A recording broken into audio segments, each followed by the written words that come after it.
Back chaining is the process of training a behavior by teaching the last step first and working backwards. For the retrieve, we're going to start with the last behavior, which is holding the item until the handler takes it. To do this, I start by rewarding any interaction with the item I'm working with. When I start, I always pick an item that's going to be easy for the dog to hold comfortably. Once the dog is consistently interacting with the item, I kind of wave it around to entice them to open their mouths. All I'm looking for here is for the dog to mouth the item. I don't need them to take it yet. As the dog progresses, I'm going to hold it a little bit longer in that spot with their mouth on it and reward them for a little bit of duration. This is going to start developing a hold. You'll notice I'm still kind of waving the item around to keep the dog interested in the item itself. Once the dog seems comfortable holding it in their mouth for a period of time, I'm going to start letting them hold the entire weight of the item by taking my hand away. I start by just taking my fingers off it and then immediately taking the item back. As the dog gets comfortable holding the item in their mouth, I'll start taking my hand away and then bringing it back and taking the item. At this stage, I am not marking and rewarding until I take the item from the dog's mouth. This helps avoid the dog dropping the item in anticipation of the food when they hear the marker.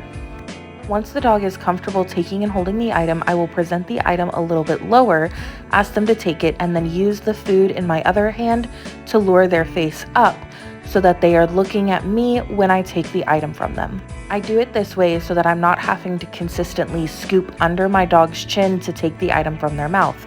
I want them to present it to me. Gradually, we work closer and closer to the ground. Eventually, I set the item on the ground and prop it up just a little so the dog can still get their mouth under it. Once I feel the dog is ready, I'll drop the item completely on the ground and ask the dog to figure out how to pick it up. It may take them a few tries. If they seem like they're losing confidence, take a step back and go back to holding the item. Once your dog has figured out how to pick up the item off the ground, you can start tossing it a little further away from you. Start by tossing it just a couple of inches away, and then you can build up to a couple of feet away. As your dog is returning to you, you can use a food lure again to get them to lift their head to present the item to you. If you need your dog to be able to pick up the item off an elevated surface, start by putting it somewhere that's just above their heads. In this case, I'm using the top of my dog's kennel to start. I allow the dog to watch me put it in place, and I let the item overhang just a little bit to make it easier for my dog to grab. And then I release the dog and let them go get the item. If your dog is struggling with it at this elevation, you can start at a lower elevated surface.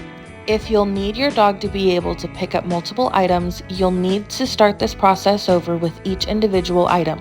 The more items you practice with, the more your dog will be able to generalize and figure out how to pick up new items. Practice with items of different shape, weight, and texture.